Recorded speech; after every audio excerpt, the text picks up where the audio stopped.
I wasn't educated until the age of 17. My friends were local thugs, you know, and obviously you get drawn up into that sort of crowd and you take up bad habits. Today's guest is an absolute inspiration. He's achieved huge personal success despite all odds. Raised an orphan, moving from home to home, having no one really clapping for him, motivating himself. He has achieved so much, and I'm so excited to have Riaz Sharif on our show today. Do you feel that people who come from a troubled beginning tend to go more down the dark path later on? Most people, I believe, who are in that environment will become their product of their past environment. If they don't want to work on themselves, or they don't want to better themselves professionally or, you know, as a person, and they'll just keep repeating the habits of poor behavior, and it will pass on to their children too. When a complaint usually hits a dentist, they're losing sleep over it. It's a stressful situation. How would you handle a complaint? I've always looked at myself as wanting to develop yourself and learn from your mistakes. So I feel like you're not a bad dentist. You just need to learn that, you know, what happened, the flaws, and how to improve yourself. When a patient chooses you, do you think the chance of complaints are a lot lower when there's rapport prior to arriving at the practice? Definitely, yeah. I do think that, yeah. When patients sort of know who you are before they come in, you build up rapport anyway.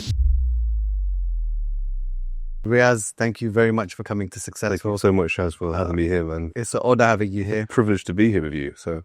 When I met you recently, yeah, I was taken aback by your story, how you've come through, who you are as a person, your energy. And to be honest, I didn't know if I wanted to start my podcast with stories like this, but you inspired me so much. Hearing your story made me feel like my problems are nothing compared to what you've gone through. And the goal of today for me is to inspire our listeners to really put their own challenges into perspective, to see a man, 35-year-old young man, come through the way you have. I don't think I've ever seen it before. Appreciate it as well, man. And obviously when you're going to share your story, people are going to really understand that the man standing in front of me, or sitting in front of me right now, is an exceptional individual. And I want people to learn from you. That's the purpose of today. And how you built yourself up and your personal brand off the back of it. And the successes you've achieved, because this is successful. Yeah. Depth, not display. So Riaz, just start from the beginning. Well, firstly, Shaz, thank you for that nice, kind introduction, man. That makes my heart warm, man. Trust me. It's a privilege to be here with you. You know, I've followed your work over the years, and I'm grateful to invite me down today. And let's produce some great content. But yeah, only at that. My story, yeah. So you've obviously heard about my story. I've slowly endeavoured into it over the last year and a bit now, with other people and some articles. But yeah, it's been a massive journey so far for me, especially into the whole dental world. I put myself out there on a platform that I feel quite vulnerable, you know, portraying myself as. But it's been received amazingly well. So yeah, I came from humble beginnings, and I was raised in East London.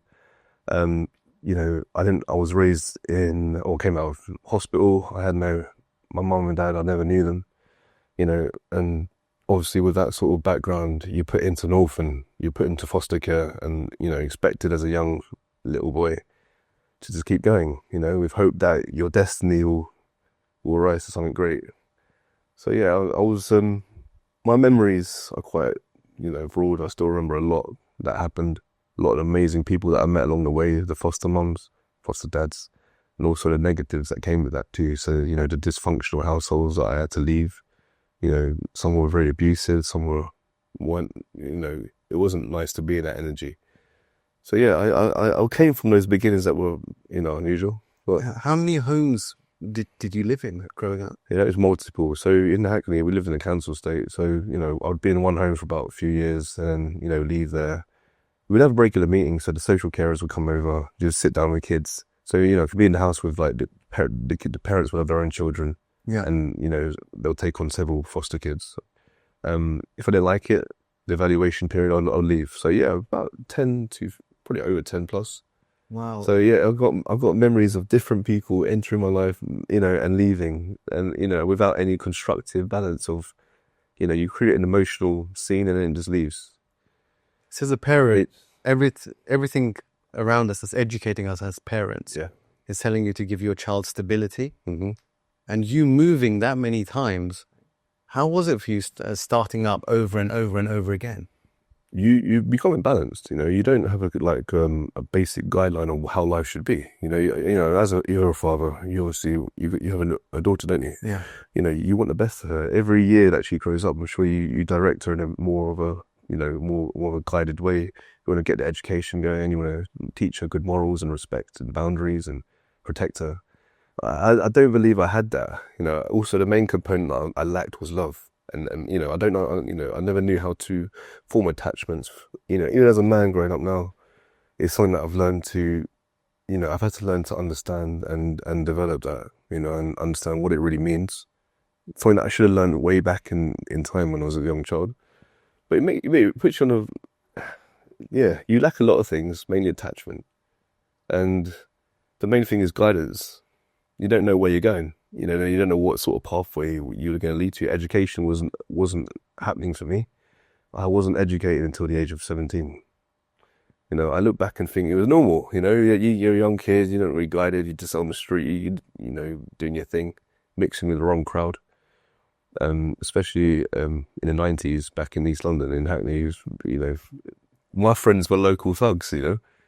And obviously you get drawn up into that sort of crowd and you take up bad habits and you mix the wrong people. Yeah. And obviously, you know, you go back into social services or, you know, you get involved in petty crime.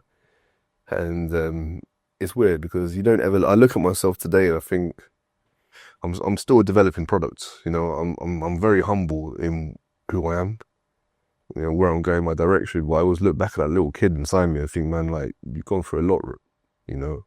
Let's keep going, man. Riaz, it's super difficult for me to hear what you said with the love part. Yeah. Because as a father invested in his child, Yeah.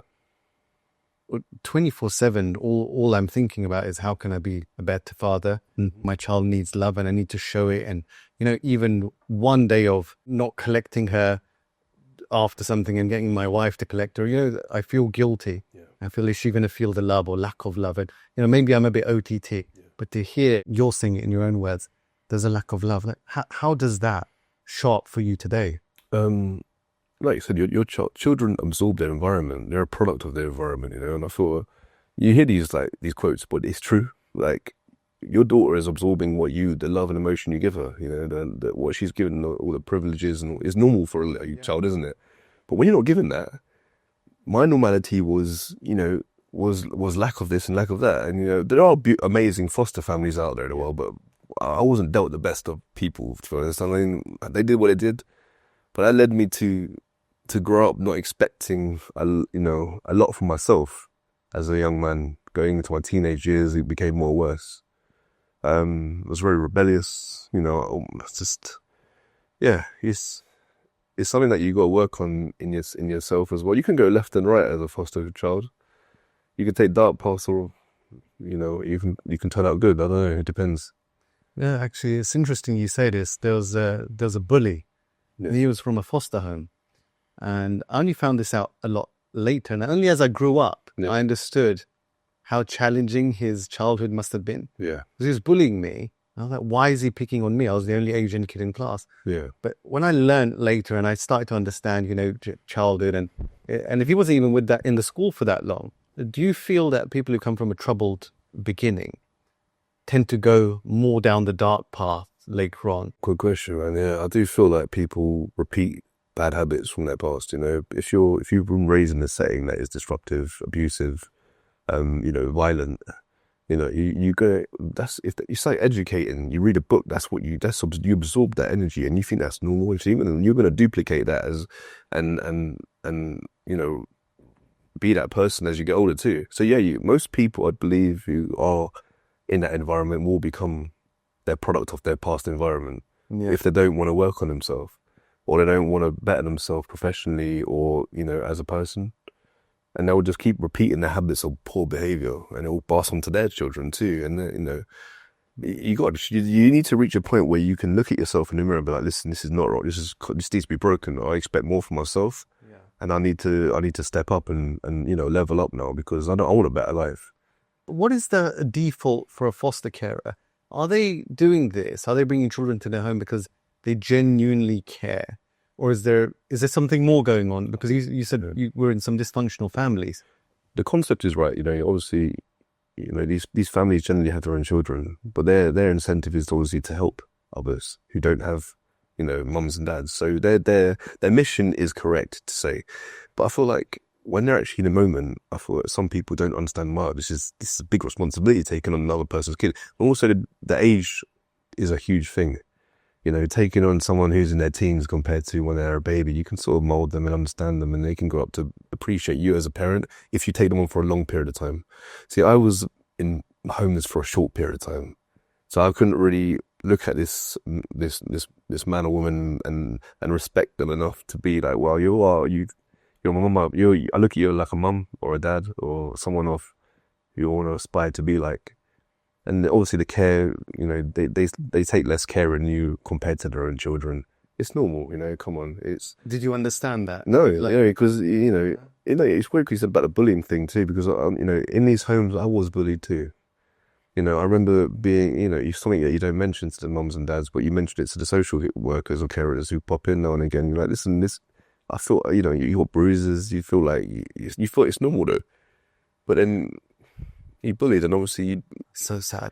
it's you're sitting there day in day out. I was scared to use toilets and stuff in his houses, man. I was scared to eat. I was scared to do anything, and Could feel that way. you know, all I wanted to do was get out of the house, and eventually, you know, I felt safe being in my own environment in social services where I felt like, you know, I could be myself again, and my only friends were the people also knows in that setting too. Yeah. What's your ethnic background, Riaz? I don't know my actual background, man. Like I said to you, my mum was very young when she gave birth to me. You know, my dad was also, I don't know who he was. It's a big question mark about that. So yeah, it's another issue as you grow older. They didn't try and place you with families that are similar. I remember they would obviously, you know, they put me in families that were like Caribbean, African, you know, South African, so well, yeah. Anyway, Even English families, you know, Right. British families and stuff. So, you know, it's a different experience in every household. I remember you telling me about your mentor. Well, your foster father. Yeah, David. David, Yeah. It's if I didn't, yeah, it's something that it's a component or a person that I always just, you know, if I wouldn't be here if it wasn't for that person. You know, he looked at me with hope and aspiration, and like literally picked on my flaws and said, man, like, you can't keep going like this. He was one of my foster fathers, but he later wasn't taken on the role, but we remained friends. You know, he's passed away now, but the messages and the effort and love I felt from him, you know. Do you feel he shaped you? Yeah. Yeah, man, I get emotional thinking about it, but it's I think all of us, like, we all want to make someone proud, you know. Yeah. You want to make your daughter proud of you. Yeah. You know, your daughter wants to be proud of her dad. Yeah. You know, I want to make him proud.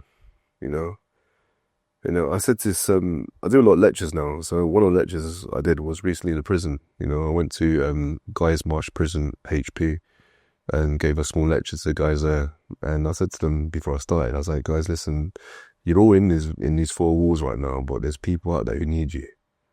You know, it could be a wife, it could be your kids, but you're needed. You got a purpose to serve.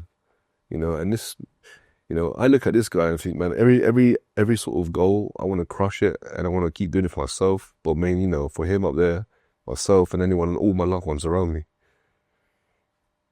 It's weird, isn't it, man? This is crazy. I get emotional about stuff like this, but it's one of those topics that hit me. But yeah, he had a massive interest actually he was very smart. He's a very smart man. You know, he had a massive interest in dentistry and stuff. So he was getting treatment actually done at Guy's hospital. Right. And we used to meet, and he was getting his teeth done. You know, he still used to check in on me. And you know, the story came about like, Riaz, listen, man, there's this I'm getting treatment there. These kids, these students, dental students, are doing great work. Seems like a stable career. You know, why don't you look into finding how you can get into it? You're based on that. Just take into account, I had no A levels, no GCSEs, no secondary school education, no college, nothing.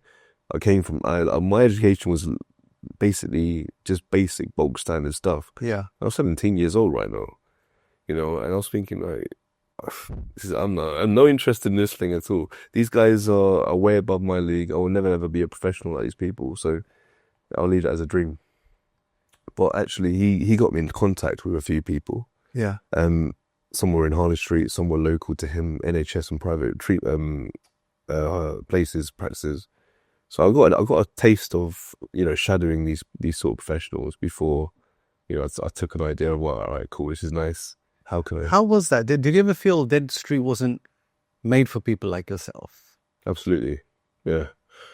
I did feel like dentistry wasn't made for myself because I didn't feel I had the ability or you know, even the motivation to even pursue a career of that sort of intensity, and you know, the level of expectation that comes from it too, and the responsibility. I looked at myself and thought, you know, you look in the mirror, you don't think you're worthy of that sort of career, or people to put their trust into you, because all your life you've been told that you know you're not worthy of anything, and you know you will never amount to anything, and you're always making mistakes, you know, whatever it is, and you know, I live by this sort of quote now. It's by one of my favorite speakers, Les Brown, and you know what he said. You know, don't let somebody's opinion of you become your reality. Yeah. You know, and it's my favorite quote because, you know, most people around me growing up, you know, the people who looked at me were like, listen, you're not going to become anything because you're useless. And how were the dentists towards you where you were shadowing? Were you encouraged? Yeah, I had a few, you know, some were very kind. You know, some really did want to make an effort and guide me, but some were just, you know, I remember one moment I was actually in Harley Street, and one of the dentists said to me, you know, in the change room before I left, he goes, Riaz, you know, you looked at me and like looked down upon me. I felt like the energy. He's like, you can't be an idiot here, okay? You can't be an idiot in dentistry. If you're gonna be an idiot, it's not for you. And bear in mind that I was quiet all day. I was watching this guy do his work. You know, I don't know where it even came from, but I left that day thinking, man, if a man of that success shouldn't be belittling someone who wants to make something of themselves. I feel like this industry needs to lift people up rather than draw people down, you know, especially people who you don't know what someone's past is like. You can't judge someone by the way they look. You know, if someone approached me and I had my practice, I would help them to whatever extent I could. And that's what I'm about now as a clinician. I want to help my patients, and I want to help people on a bigger scale to, you know, achieve their dreams and you know, overcome adversities, because I'm a product of what I'm overcoming stuff still, but I've overcome a lot. I'm sure people listening are wondering, how did you go from no education to qualifying as a dentist? Can we touch on that a little bit? Saying that, like my pathway into dentistry is so complex. It wasn't like basically, you know, silver spooned. Yeah. I never had the mom and dad, you know, guiding me, getting in my, you know, my 5 A's for A levels, and then getting into King's College London or Queen's or Bath, wherever it is. My journey was different. So I done a fast track advanced course. So sort of powered through that, managed to achieve a lot of A levels and GCSEs within the year. So that was unheard of, to be honest. Did you feel, when you put pen to paper, did you feel that, wow, I am actually quite academic? Yeah, I mean, I do absorb information. Because I probably couldn't do what you achieved. If I could sit down and I'm so interested in a concept or a topic or something that really fires me up and gets me going, I'm like, man, I'll get so hyper focused. And I want to learn more about it. And yeah, sciences and artistry and that sort of like you know, it's engineering, isn't dentistry? If you put those all together, and you know, you produce a dentist and also I like to sell things. You know, I like to be other people's person naturally, and you know, I can if I'm frontline and delivering good work and helping people, it makes me happy. Imagine how many people there must be out there who had a troubled upbringing and have already said to themselves, these are cards I was dealt. Yeah. If they could see you, they may be inspired to think, wow, maybe I can actually become something. Do you feel that? Yeah, I mean, my sort of energy is I don't want to sit there on a pity party and be, you know what, these are the cards I was dealt, and this is what I deserve in my life, and that's all I'm ever going to amount to be in my life. Because I look at myself now and I feel, man, I feel like I'm in the driving seat. I never want to sit in the rear seats again and look back, because I'm going forward. And I say to those people, if you believe in your ability as a person to achieve great things, and you know, there's always a route for you. One route may not be the right route for you, but jump on another route and keep going. Don't ever stop doing that, because you will reach it eventually. And the only competition you have is with yourself. and the race is with yourself. No one else around you. You know, I always felt like I was racing other people around me, thinking, oh my God, like, you know, I'm going to be a dentist. If I do this venture into dentistry, I'm going to qualify in my 30s, and people will, you know, I'll be nothing. You know, people look down upon me. But I reached here, and I've amounted more success than a lot of my other friends, and it's just, and I don't look at it like that. I've hit this point that I want to keep going. You know, I say to people, don't look at your cards you dealt. Just persevere, and do it for yourself, and the people around you love you. How have you managed to motivate yourself with no role models, no one clapping for you? You're clapping for yourself, essentially, from what I understand, right? Yeah, absolutely. How have you done that? Because the average person, even myself, we struggle. Yeah. How have you done that? Struggle's real, man. Like, everyone has their down moments, at their dark days when the clouds hit, and it's, you know, it's happened to be so many times. You know, I've had failed marriage. You know, I've been, you know, had failed degrees. I've been, you know, I've had everything go wrong that could have gone wrong. To be honest, the only person I've ever loved in this world, you know, he passed away at the moment that I needed him the most. But you know, you sort of, my method of recovery was like not pitting myself and saying, you know, giving up and just living a life of mediocrity and be like, this is all I deserve. You know, I'd tell this strategies, coping mechanism where I'd be like, Riaz, listen, you know, you need to, there's always a solution to a problem. You know, there's always a way to achieve something indirectly rather than directly. And I feel like you've just got to find that route and keep searching and keep trying. You know, it does come from inner strength. I feel like when you hit a hard moment in life, you just got to find the courage to get up again and keep going. And it's such a basic quote, but I've had to use it a lot in my life. But you've internalized it. We all listen to quotes and hear quotes, but you've really internalized it. With your personal training venture and boxing, you know, I'm getting a sense of there's a lot of discipline in front of me. That's probably a key to your success. You just keep moving. Is that how you've achieved what you've achieved? Yeah, even as a dentist today, like, the only way I would function efficiently and provide great clinical care to my patients is to make sure my mind is clear, and that comes down to my history of fitness. I had no education. My education was actually in the boxing gym. So I started boxing when I was 10 years old. I was introduced to an amateur boxing club in Bethnal Green in East London.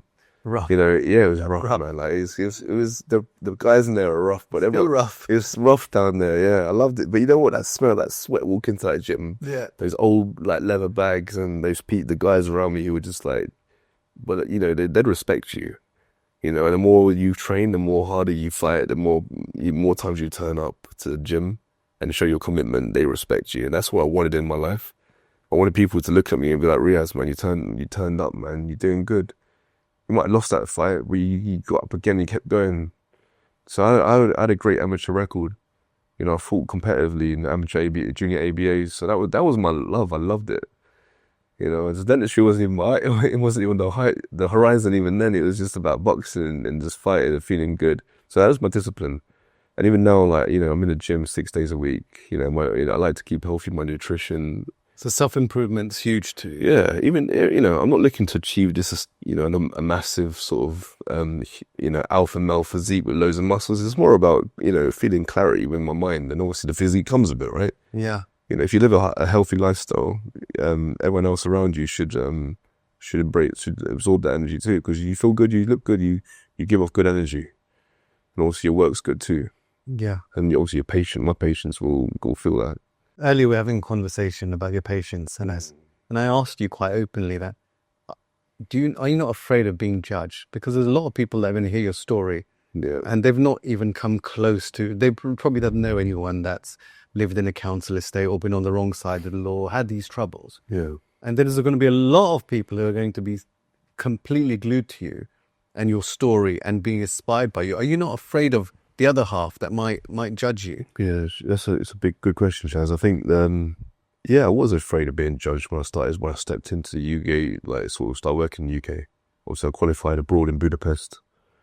We'll go back to all my complications there as well. That was a good topic. But yeah, when I started dentistry my first year, you feel that imposter syndrome kick in. You know, you feel like you don't belong. It's your first day in clinic.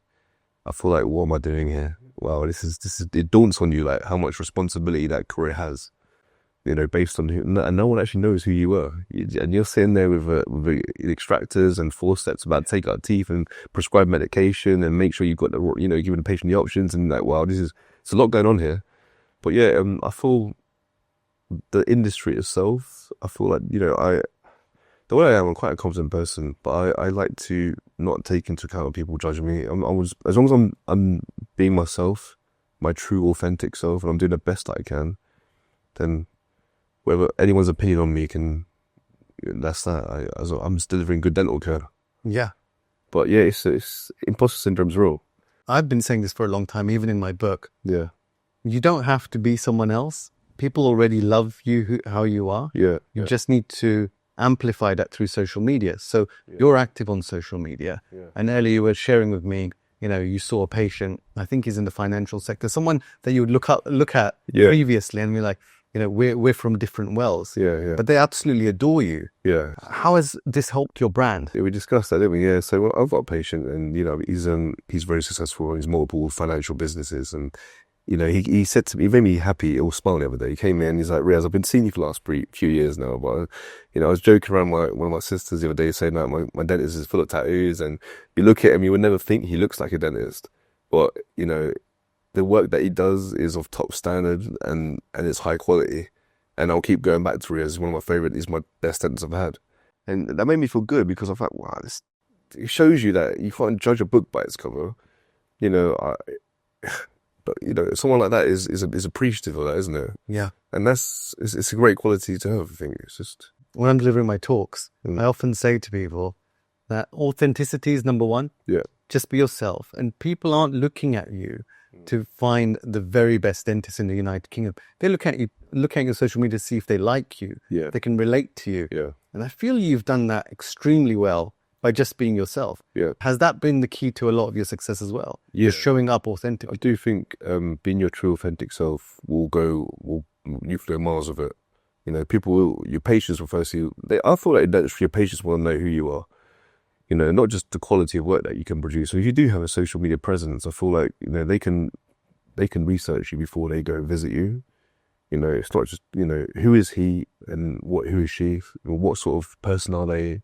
Are they a warm character? You know, obviously they come and visit you. They feel already immediately at rest and calmness with you before they come into the room because they know who you are.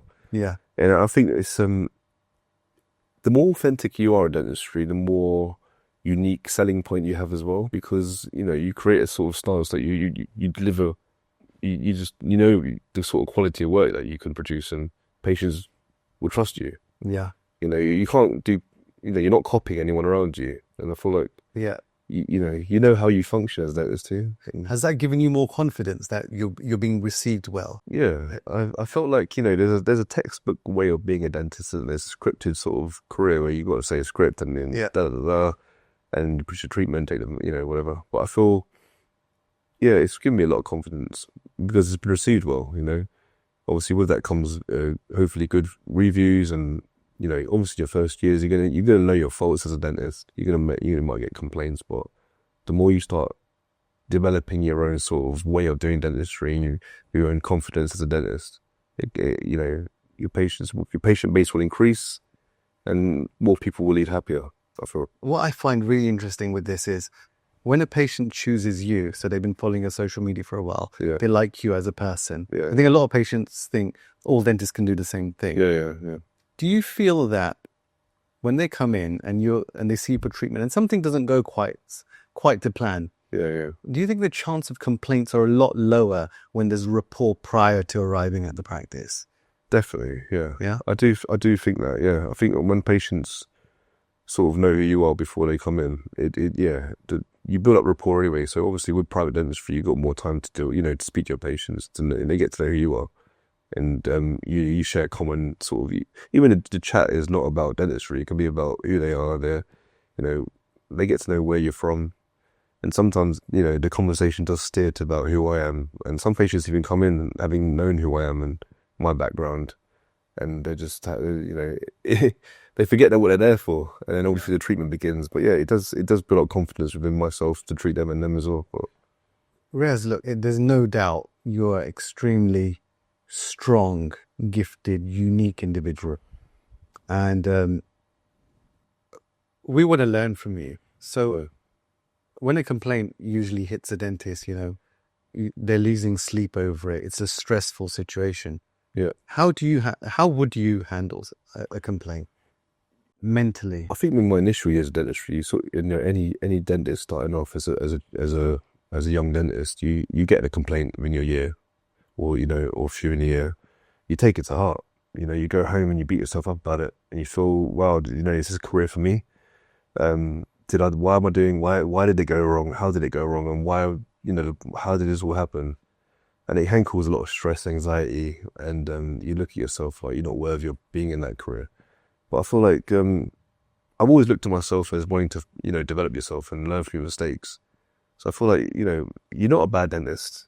You just need to learn that, what happened, the flaws, and how to improve yourself, because every things go wrong. You just got to have the confidence to rectify your mistakes and make sure that the next patients that you have sort of benefit. Would you lose sleep over it?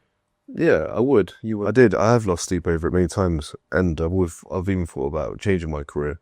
Yeah. I was a personal trainer before, so I've always had, that's my backup in terms of going back to that. Yeah. Do you still offer personal training? No, I don't.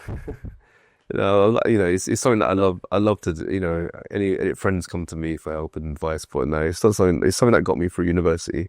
Yeah. I funded myself for university, so that was always helpful. But no, it's with mistakes, you always got to rectify them. Yeah. But it's one of those things.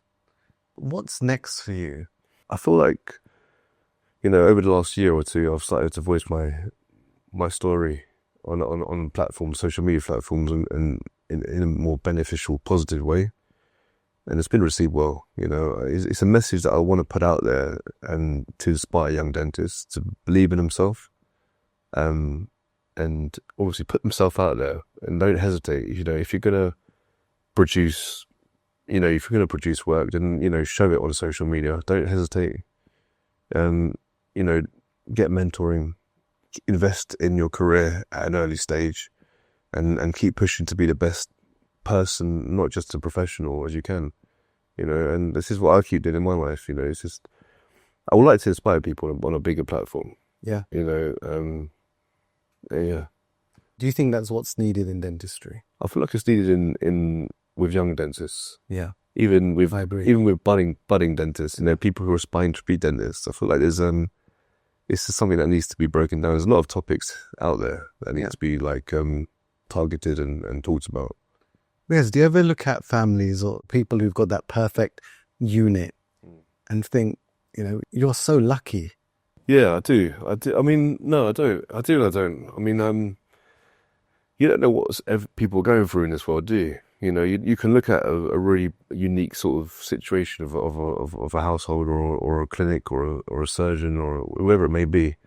Well, I'm not the sort of person to sit there and judge someone, People do judge a lot in this world, especially dentistry. But I want to get to know people for who they are. And everyone's going through hardship. It doesn't matter how well presented your lifestyle may look. We all battle with mental health issues and problems, and some of us cry at night, and there's so much going on in our lives as professionals, not just in dentistry but in business professionals too. It's just, you just got to be kind to people, and I'm a very humble person to sit down and take my time to get to know someone and help them if I can. And I feel like more people should be like that. And it's I feel you're like that, and that's why I wanted to have you on. Mm. I don't know where I heard this. I heard it goes something like this, that we've got two personalities. Yeah. One personality is at home and one's for the public. Yeah. And I feel like, speaking to you and how you've come on board with your story, that you've got one personality. Yeah. And you're sharing that authentic personality. Now, most of us are scared to do that because we don't want to be judged. We want to show a polished final end result. But it seems like you don't really care about that either. No. And that's probably what's brought you to where you are now. Yeah. It's about being transparent. Yeah. It's about being, if you're going to show up to any situation, you know, show up with respect and being humble. You know, and that's what I was taught growing up. You know, especially by like, you know, my person. You know, David, he taught me a lot of morals and discipline. Showed me my sport as well. I was in boxing. That taught me a lot of discipline too. But yeah, I feel like, you know, the more transparent you are, the more people will trust you too. You're not trying to be fake. Yeah. You know, and yeah, it's like that. Do you feel there are a lot of young dentists out there that maybe aren't reaching their full potential because of what's going on in their mind? What would you want to say to them? Yeah, well, there is, yeah. I feel like there's a lot of, I feel like when you come out of dental school, there's not a lot of information or people who want to take time and tell you the sort of nitty gritty details about what it's really like in dentistry, you know, and what you could achieve if you really put yourself out there. And, you know, marketing is a huge thing. And I feel like, you know, create a brand for yourself is so important, even in as a dental student. You know, creating a sort of brand early on in your career and developing it slowly. There's no rush to, but let it thrive and develop over time. And obviously comes with that can come all the benefits later on. So it's interesting you say that. It was when we're building websites, we look at the analytics and we can see which pages are getting viewed the most. Okay. And the 2 pages that get viewed the absolute most are fees and team. Okay. Sometimes we see 8 minutes dwell time on the team page. Yeah. And we can only put it down to one thing. They're looking at that photo to feel like, can I relate to this person? Is that person likable? Yeah. And to see your successes through social media as well, I think that's what it's all about. Being approachable, identifiable, likable. Yeah. And you're going to attract the people that are attracted to you, and the ones that aren't, you know, there's someone out there for them. I feel like your energy is what can be your unique selling point too. You know, if you can turn up, you can be huge, you can be full of tattoos, you can give off this image that you're a different sort of you're cut from a different thread. But if your morals and your ethics and your stance in dentistry or any sort of business it aligns with what you're doing and what you've trained to do, then people are going to trust you and come to you and book with you and put their money into what you can provide for them. So, you know, going back to, you know, where I came from as a kid, you know, this came over time. It's not something that was built in one day for me. Yeah. But it's crazy. Riaz, let's just go back to education. Yeah. How do you go and become a dentist with hardly any, you know, preliminary education? Oh, it was crazy. I mean, yeah. So like I said to you, we had to fast track the many courses like GCSEs, A levels. I managed to do them within the year. Got into Birmingham University, so I done my bachelor's of medical science there in biomedical science. After that, you know, the whole idea was to get into postgraduate dentistry. That was my route. You know, most people will get the A levels and go into sort of the 5-year bachelor degree. So I took the more complicated route. Even then, I didn't get into dentistry. I got a 2-2. You know, and I had to sort of struggle. The only options that opened up to me were studying abroad. So it was the unconventional route in Budapest. That was a 6-year degree out there. 6 years? Yeah. So 6 years out there. So and you have to learn Hungarian. Do you not feel like giving up at any point? Yeah, I mean, at this point in my life, my drive was to become a dentist. When I get fixated on something, it was, you know, the only outcome of me succeeding was to become a dentist. You know, obviously by then I'd invested so much research and shadowed so many people and took the time to get to know what the industry. How were you paying for this? It was all privately funded, so I had to, you know, we couldn't get our loans. Yeah. Fortunately, I'd done a lot of fitness qualifications. So I went to Budapest, printed off loads of personal training sort of leaflets, posters, put them in all the universities. A lot of people contacted me through Instagram and sort of got booked in. Wow. Done a lot of online training courses, you know, nutrition plans. So I was self-funded. You know, I struggled a lot, you know, barely scraping by paying my rent and tuition fees and stuff like that. Well, I got there, yeah. It was good and hard at the same time, you know. You know, this is where I've reached rock bottom, but then I know what it feels like to be at the bottom. So, you know, working your way up the ladder, you know, it's just going to another country. Did you have to learn Hungarian? Yeah. Learning another language. Yeah. And 6 years. It's a tough language to learn Yeah. too. I mean, to enter your clinical years, you have to learn it to obviously talk to your patients and stuff. So, all these obstacles were coming my way, and each one you just embrace, and it gets you through it. What was making you push so hard? Were you trying to prove yourself to anyone? Yeah, I was to myself. I Yeah.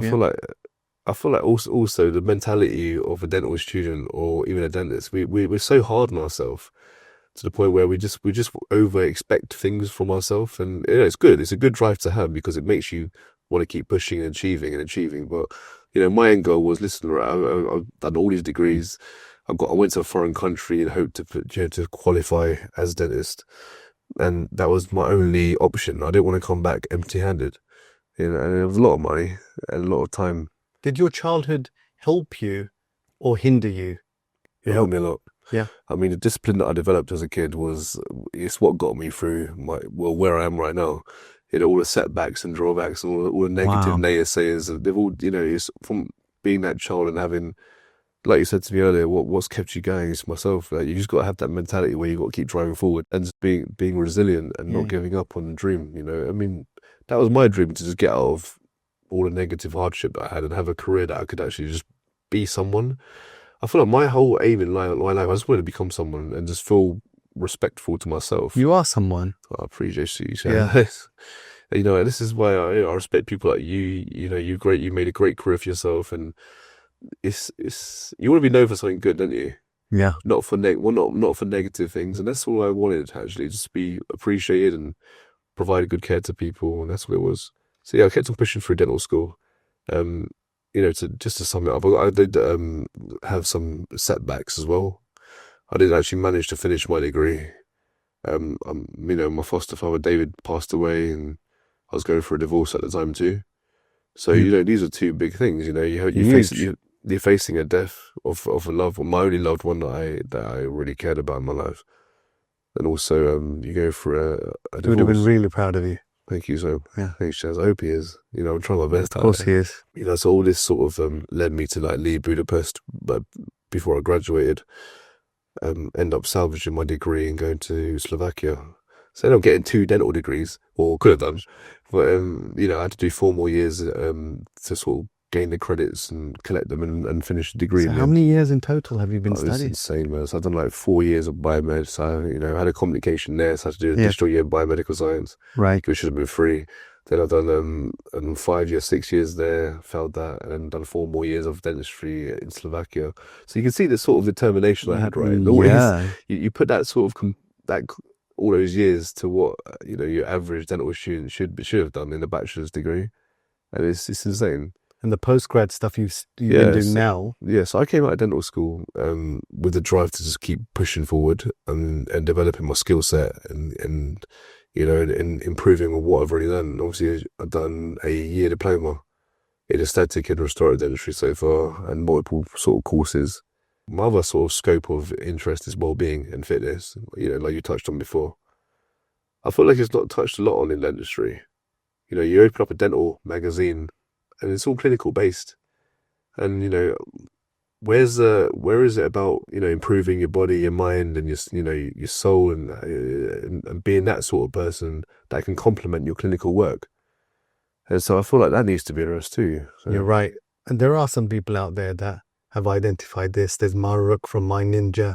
She's wrote a whole book on this. She's got a psychology degree, if I've got it correct. Mm-hmm. There's a few people speaking about it, but it's not spoken about enough. Yeah, I think there's a gap there for you to come out with something, hopefully. Yeah, hopefully in the future, I would love to do, have a course input in place that, I can channel those messages across to young, early graduates, or even, see a dentist, and, put great energy across that can help people more, just feel good about themselves.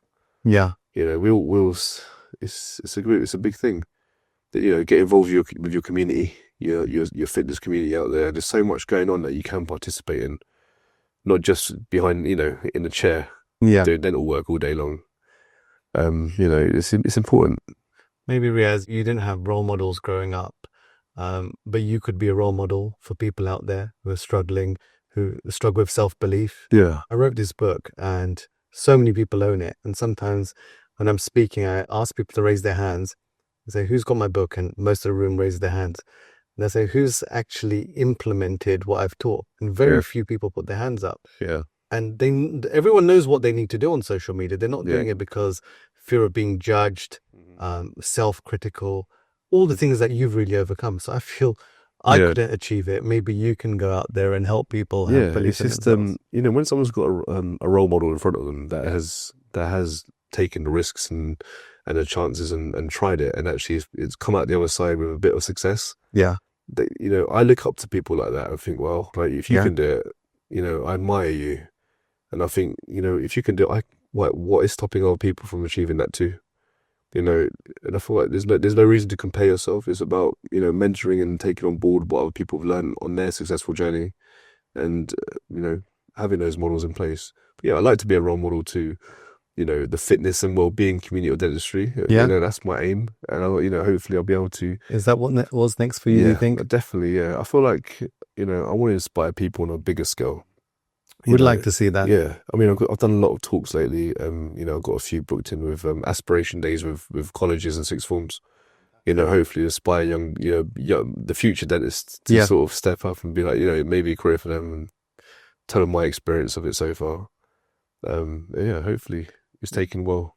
Even a book on your journey. I would love to see you write a book. I would love to see how big that book could be. It's gonna be an interesting book, but yeah, it'd be good. There's a lot in store. Yeah, and looking forward to it, Shaz.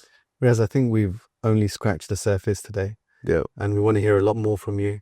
But I'd like to end with asking you, what does success mean for you now?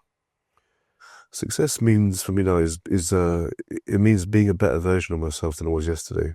You know, it means looking at myself and thinking, right, what ways can I improve myself tomorrow to better the people around me, and also my patients who I see every day, and also the people who care about me, you know, the people who love me. How can I better their life with, you know, with helping them? I feel like when you're a successful person, you know, you're on a platform where you're more available to help people, you know, and if people need you, you can step up and take that responsibility and be like, yeah, I can help you. You know, it's not about being self-absorbed or, you know, the arrogance that can creep into being successful. Yeah. I feel like it's remaining humble, and, you know, on a platform where you're sharing your knowledge and getting people involved and providing that education back to the people, you know. And I love it. I feel like when people are gaining from what I've learned, it makes me feel proud of myself. And that's what I'm about. I just want to make people feel like they can overcome anything that they want to achieve in their life. So that, for me, that's successful. I feel like I've reached a level of success when that happens. So yeah, it's developing slowly, but it's good. As a man that's got probably 9 years on you, I'm massively inspired by you. I hope our listeners are too as well. And I'm interested to see what the next 5-10 years look like. You've definitely got my support, because you come with honesty, integrity. Not in any one of our conversations did you speak about money. It's not a bad topic, money, but you're really coming from a good place, and I'm a good judge of character. So appreciate that. Shaz. Thank you so much for doing this today. Thank you so much for having me, man.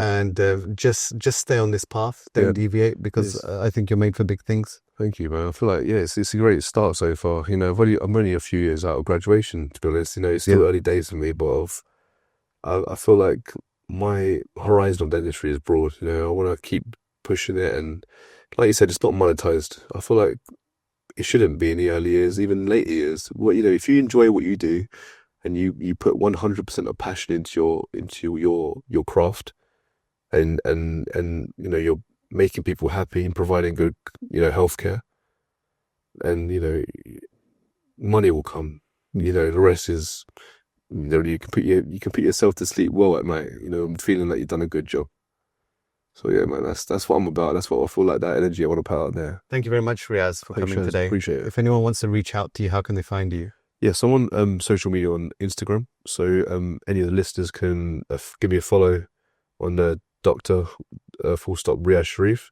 Okay. So you can find more content on there. Yeah. His sort of positivity that I'm sharing on there. You guys can reach out and just get involved. Fantastic. And we're also going to have you on successfuldental.co.uk. Appreciate So if someone wants to listen to this episode again, or share it, or get your contact details there, Yep. They can do. I appreciate it, man. Thanks Yeah. again, Shaz. You're Yeah. most welcome. Thank you for coming Thank you down. so much, man. Thanks for listening to Successful, Depth, Not Display. If today's conversation inspired you, please do subscribe and share with like-minded people. You can discover more about our guests on successful.dental. I'm Shaz Memon, and I'm passionate about helping practices rank organically on Google to attract high-intent patients. At Digimax, we use 20 years of proven SEO strategy rooted in patient psychology to make that happen. We're also known for our patient conversion machine websites, not just beautiful, but engineered to turn more visitors into patients, using everything we've learned over 2 decades. I'd also love to introduce you to Dental Bio. With Dental Bio, you can build your personal brand by sharing where you work, write blogs and articles, showcase your reviews, add links, your transformations, and more. Everything you need to build your personal LinkedIn Bio website all in one place. Get started for free. Just visit dental.bio. And if you'd like to support my charity powered by the incredible UK dental community, visit wellsonwheels.co.uk or search No Waterland on Prime Video or Apple TV to watch the documentary. I'm Shaz Memon. Until next time, remember, success isn't just a result, it's a feeling. It's fulfillment, contribution, growth, connection, and being true to yourself. Real success is lived from the inside out. For me, it's about depth, not display. Thank you.